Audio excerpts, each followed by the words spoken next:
22 April 2025 Baisaran valley, Pahalgam, Jammu and Kashmir. 2019 के article 370 के revocation को अब लगभग 5 साल से ज्यादा हो चुके हैं और 5 साल पहले ही कश्मीर वैली में इस रिवोकेशन के रिस्पॉन्स में एक मैसिव प्रोटेस्ट देखने को मिलता है। ऐसा लग रहा है कि बीजेपी का लाइफ लॉन्ग सपना एक देश और एक संविधान एक रोड ब्लॉक बन सकता है, मगर एक हाई लेवल मीटिंग में कश्मीर वैली और उसके एडजेसेंट रीजन्स में एक इंटरनेट वैक्यूम क्रिएट किया जाता है ताकि सेपरेटिज्म की आवाज को ज्यादा बाहर ना आने दिया जाए और हाई लेवल पॉलिटिशियंस को हाउस अरेस्ट कर लिया जाता है, जैसे Mehbooba Mufti, Omar Abdullah, Farooq Abdullah and lastly Indian arm forces के प्रेजेंस को और भी ज्यादा बढ़ा दिया जाता है। एंड द रिजल्ट वाज एक ऐसी कश्मीर वैली जहां पर स्टोन पेल्डिंग, बंद, सेपरेटिज्म और Pakistan funded militia terror activity जहां आम हुआ करती थी, अब अचानक से इन सारे गतिविधियों में एक भारी गिरावट देखने को मिलता है, जिससे जम्मू एंड कश्मीर और स्पेशली कश्मीर वैली ने इस स्टेबिलिटी और लॉ एंड ऑर्डर देख एक मैसिव टूरिज्म बूम को एक्सपीरियंस किया, जहां 2024 में कुल 2 करोड़ से ज्यादा टूरिस्ट ने इस स्टेट को विजिट किया था, जो इकोनॉमिकली एक इनस्टेबल स्टेट के लिए बहुत ही अच्छी खबर थी, जहां स्टेट जीडीपी में अब टूरिज्म 7% का रिप्रेजेंटेशन कर रही थी। ये प्राइम मिनिस्टर नरेंद्र मोदी और होम मिनिस्टर अमित शाह का ड्रीम कम ट्रू था। मगर फिर आता है 22 अप्रैल 2025। ये भी कोई आम सा ही दिन था कश्मीर वैली के अंदर, जहां बाइसरन वैली एक पॉपुलर टूरिस्ट डेस्टिनेशन है और चारों तरफ से घने जंगलों से घिरा हुआ है और बीच में है खुला मैदान, जिससे इस स्पॉट को मिनी स्विट्जरलैंड के नाम से भी जाना जाता है। उस दिन भी ये जगह पूरी तरीके से टूरिस्ट से ही बिछी हुई थी। तभी गन शॉट्स की आवाज आती है, जिसके बारे में किसी ने ना सोचा था, अब वही हुआ है, एक टेरर अटैक, वो भी सिविलियन पॉपुलेशन के ऊपर। एक ऐसा वर्क जिसपे कश्मीर वैली के worst phase of separatist movement के दौरान भी कभी हमला नहीं हुआ था, अगर हुआ भी था तो बहुत ही छोटे स्केल पे, मगर जो अब होना था वो हो चुका है।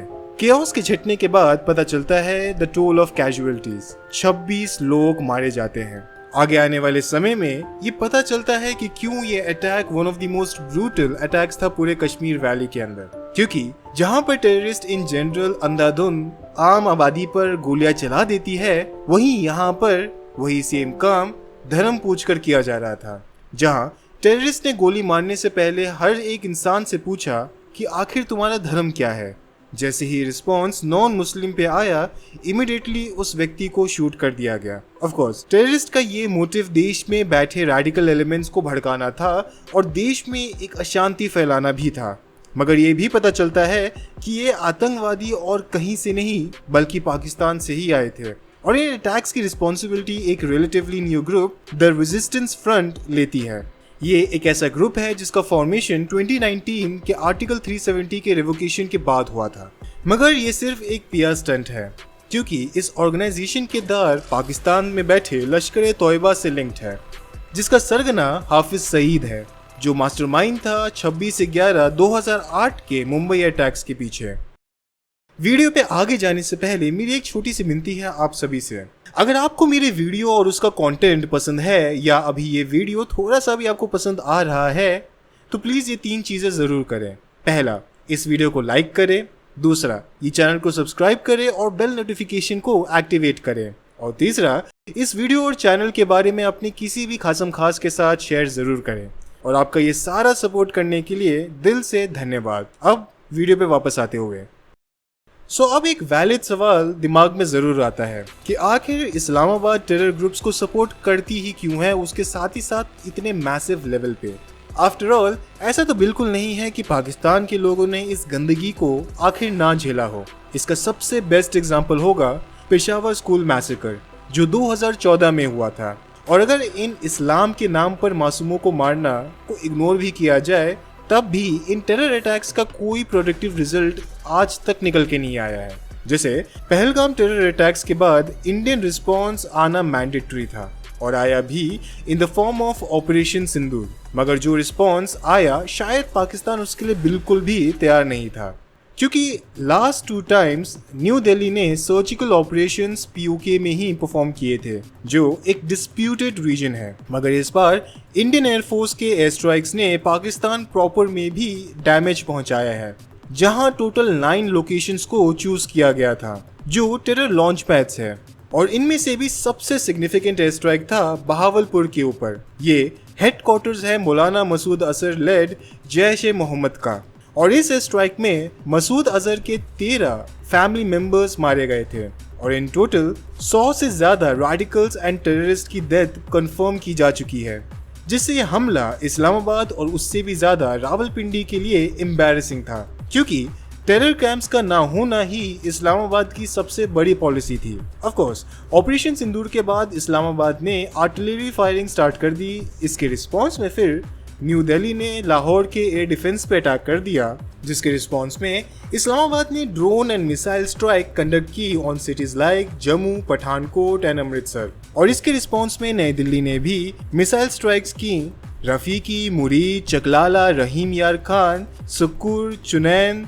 पसरूर और सियालकोट, जहां पर पाकिस्तानी आर्म्ड फोर्सेस के सिग्निफिकेंट एसेट्स को नुकसान पहुंचाया गया था, जिसकी वजह से पाकिस्तानी आर्म्ड फोर्सेस को फाइनली सीज फायर टॉक्स पे आना ही पड़ा। मगर ये सारी बातें तो मिलिट्री ऑपरेशंस के अराउंड हो रहा है, जो टेरर अटैक से क्वाइट दूर है। फिर ये कैसे बताएंगे कि आखिर इस्लामाबाद टेरर ऑर्गेनाइजेशंस को फंड करती ही क्यों है? और इस सवाल का जवाब भी हमें ऑपरेशन सिंदूर और उसके रिस्पॉन्डिंग कॉन्सिक्वेंसेस से ही पता चलता है, क्योंकि इंडियन साइड को तो ना के बराबर डैमेज झेलना पड़ा, वहीं पाकिस्तानी साइड को terror launch pads, military sites और इंटरनेशनल ह्यूमिलिएशन का सामना करना पड़ा है।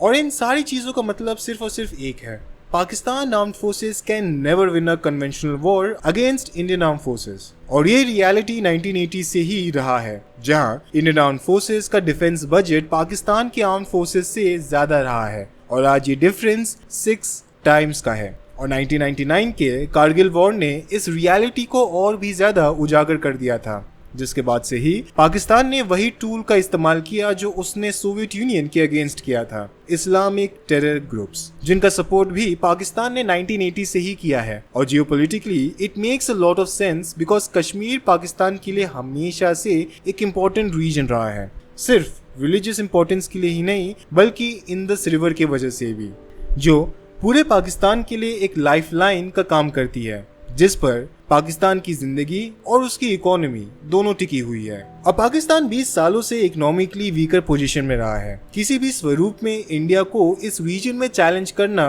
ऑलमोस्ट इम्पॉसिबल है। इसका बेस्ट एग्जांपल होगा 2023 का पाकिस्तानी इकोनॉमिक क्राइसिस, जिसके लिए एक टेरर ग्रुप वो कर सकती है जो एक आर्मी भी ना कर पाए। As a groups conventional rule को कभी फॉलो करते ही नहीं है, जिसका मतलब ये है कि इनको आइडेंटिफाई करना ऑलमोस्ट इम्पॉसिबल है। ये individuals quite brain washed inhuman population होती है, जिसे सिर्फ खून खराबा करने से मतलब है। उसके ऊपर से एक टेरर ग्रुप का टेररिस्ट को ट्रेन करना और उसका वेपनाइज करना बहुत ही ज्यादा सस्ता है, और इन टेरर ग्रुप्स की भी कोई लायबिलिटी नहीं होती है। एस गड़बड़ हो जाने पे इस्लामाबाद बस अपने पल्ला झाड़ सकता है, जो उसने पहलगाम अटैक के बाद भी किया था। अगर इसे और भी ज्यादा आसान से शब्दों में समझाया जाए तो टेरर ग्रुप्स कैंसर की तरह होते हैं, कब हमला कर दे और ये कब आएगा इसकी आशंका ना के बराबर होती है। और इसका सबसे बड़ा कॉन्सिक्वेंस है भारत में सिक्योरिटी अनस्टेबिलिटी लाना, जो आगे चल के देश में इकोनॉमिक एंड सोशल इंस्टेबिलिटी को इंड्यूस करती है। बेसिकली पाकिस्तान का टेरर प्यार इंडिया को बड़े ही कम दाम में बर्बाद करने के लिए लगा हुआ है, और इस लव रिलेशनशिप को हम इस तस्वीर से बेशक समझ सकते हैं, जहां पाकिस्तान आर्मी के टॉप ऑफिशियल्स जैश-ए-मोहम्मद के लीडर मसूद अजहर के रिलेटिव्स के लास्ट रिचुअल्स में खुद को शामिल करते हुए दिख सकते हैं, showing just how much military establishment of Pakistan is committed to this cause. तो एक नया सवाल अब जहन में आता है कि क्या ये वर्थ इट है, क्योंकि टेररिज्म भले ही सस्ते दाम में इंडिया को डिस्टेबलाइज करने में जरूर लगा हो, मगर इस तलवार की भी दो धारें हैं। जो धार भारत को नुकसान कर सकती है, वही धार पाकिस्तान में भी आतंक फैला सकती है, और करती आई भी है। तालिबान पाकिस्तान इसका बेस्ट एग्जाम्पल होगा। जिस तालिबान की रचना सोवियत यूनियन से लड़ने के लिए हुई थी, वह पाकिस्तान और उसके देश होने पर ही सवाल उठा देती है। और इससे भी ज्यादा बड़ी परेशानी पाकिस्तान के लिए है कि पाकिस्तान एक डीपली डिवाइडेड नेशन है, जहां भिन्न भिन्न प्रांत के अपने अलग एस्पिरेशंस हैं। जैसे पंजाब, जिसकी आबादी पूरे पाकिस्तान की आधी है, वो पॉलिटिकली देश को हर लेवल पे कंट्रोल करना चाहती है। वहीं बलूचिस्तान, जिसकी आबादी पूरे पाकिस्तान में सबसे पिछड़ी है, वहां इस वक्त एक मैसिव सेसेशनिस्ट मिलिटेंट मूवमेंट चल रहा है, जो एक मैसिव कॉन्ट्रास्ट है एक ऐसे देश के लिए जिसकी आबादी 98% इस्लाम को मानती है, और इस देश का फॉर्मेशन भी इस्लाम के नाम पर ही हुआ था। जिसका मतलब बिल्कुल साफ है कि टेरर ग्रुप्स को सपोर्ट करना बहुत ही ज्यादा डेंजरस है। उसके साथ ही अगर कल को कोई सा भी टेरर ग्रुप के पास सिग्निफिकेंट पावर आ जाती है पाकिस्तान के अंडर, तो न्यूक्लियर वेपन्स का इस्तेमाल गलत चीजों के लिए आराम से किया जा सकता है। आफ्टर ऑल, कैंसर को होस्ट की वेलबींग से लेना देना नहीं है, और उसे ये भी फर्क नहीं पड़ता है कि उसने किसको इफेक्ट करके रखा है। और उसके साथ ही ये एक ऐसी बीमारी है जिसका जन्म ही हुआ था मारने के लिए। मगर तब भी इस्लामाबाद टेररिज्म का साथ कभी नहीं छोड़ने वाला है, और इसके पीछे भी क्वाइट सिंपल रीजन है। ऐसे इस्लामाबाद तो सिर्फ एक कठपुतली है रावलपिंडी की, जिसका मतलब ये है कि पाकिस्तानी मिलिट्री एस्टैब्लिशमेंट का आज भी एक अपर हैंड है सिविलियन गवर्नमेंट के ऊपर। जहां जो मिलिट्री चाहती है वही देश में होता भी है, भले ही वो इंटरनल पॉलिटिक्स हो या फिर external policy making. Military establishment ने हमेशा से इंडिया को एक थ्रेट और अपॉर्चुनिटी के स्वरूप में ही देखा है। जहां Indian threat of economic super power ने पाकिस्तानी मिलिट्री एस्टैब्लिशमेंट को मोटिवेट किया है इंडिया से लड़ते रहने के लिए, वही इंडियन थ्रेट की बदौलत पाकिस्तान आर्मी ने पाकिस्तानी पॉपुलेशन का भरोसा हमेशा से पाया है। ऊपर से नेशनल बजट में भी भारी हिस्सा पाकिस्तान आर्म फोर्सेस को ही दिया जाता है, और अगर इस आर्मी के पास फंड्स की कमी हो जाए तो यूनाइटेड स्टेट्स से फंड की मांग ऑन फाइट ऑन टेरर, या फिर चाइना से फंड का इनफ्लो, ताकि इंडिया की इकोनॉमिक प्रोग्रेस को इन जनरल रोका जा सके। जिसका मतलब साफ है कि पाकिस्तान टेरर ग्रुप्स का इस्तेमाल करके इंडिया में एक प्रॉक्सी वॉरफेयर को इनिशिएट करती है, ताकि इंडिया डिस्टेबलाइज हो सके, और चाइना पाकिस्तान को अपना प्रॉक्सी बना करके इंडिया के अगेंस्ट वॉरफेयर को कंटिन्यू रखती है। तो भारत और उसकी सेनाओं का क्या रिस्पॉन्स रहा है? सबसे पहले ऑपरेशन सिंदूर के बाद न्यू दिल्ली का पोस्चर चेंज जरूर हुआ है, जहां पाकिस्तान फंडेड टेररिज्म को लेकर के एक मेजर पॉलिसी चेंज की गई है, जहां भारतीय सरकार पहले किसी भी टेरर एक्टिविटी के लिए स्पेसिफिक टेरर ग्रुप्स को ज्यादा रिस्पॉन्सिबल मानती थी, वहीं आज टेरर अटैक्स को एन एक्ट ऑफ वॉर के स्वरूप में भी देखा जा सकता है, which is a threatening situation for Pakistan and China, क्योंकि पहले इस्लामिक रेडिकल ग्रुप्स पे कोई पाबंदी नहीं हुआ करती थी, मगर वहीं आज इन ग्रुप्स को कंट्रोल में लाना बहुत ही ज्यादा एसेंशियल हो जाता है, नहीं तो न्यूक्लियर वॉर की एक नई पॉसिबिलिटी बन सकती है। और ये एक ऐसा टास्क है जो बहुत ही ज्यादा डिफिकल्ट है आईएसआई, मिलिट्री एस्टैब्लिशमेंट और पाकिस्तान गवर्नमेंट के लिए भी। उसके साथ ही इंडिया का इंडस वाटर ट्रीटी से विड्रॉवल भी एक हिस्टोरिक एक्ट है। एज ए ट्रीटी पाकिस्तान के लिए एक लाइफलाइन है, और इस ट्रीटी को थ्रेट करना सुसाइड होगा पूरे पाकिस्तानी इकोनॉमी के लिए।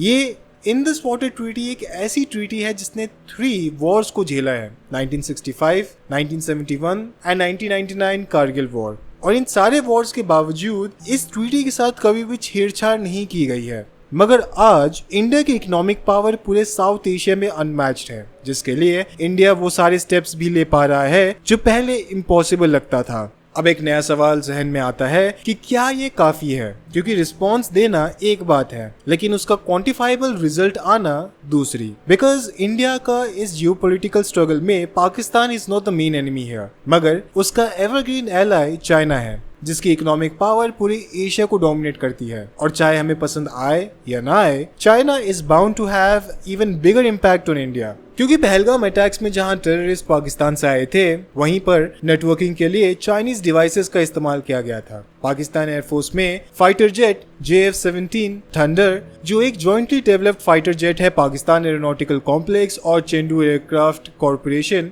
जो एक चाइनीज जेट मैन्युफैक्चरिंग कंपनी है। और ऐसा ही case Pakistan navy and army के भी है, जहां ज्यादा मिलिट्री सिस्टम आज के तारीख में चाइनीज है। जिसका मतलब ये है कि करंट जियोपॉलिटिकल सिनारियो में टेररिज्म में कमी तो बिल्कुल भी नहीं आने वाली है, उल्टा इंडिया को और भी ज्यादा डिस्टेबलाइज करने की कोशिश की जाएगी। आखिर इंटर सर्विस इंटेलिजेंस का रीच ऑलमोस्ट हर एक सेपरेटिस्ट एंड रेडिकल ऑर्गेनाइजेशन के पास है, चाहे वो खालिस्तानी ऑर्गेनाइजेशन हो या फिर नक्सलवादी फार लेफ्ट रेडिकल ग्रुप्स, क्योंकि पाकिस्तान के पास भी ऑप्शंस की कमी है। और जब बात सर्वाइवल की हो तो कोई कुछ भी कर सकता है।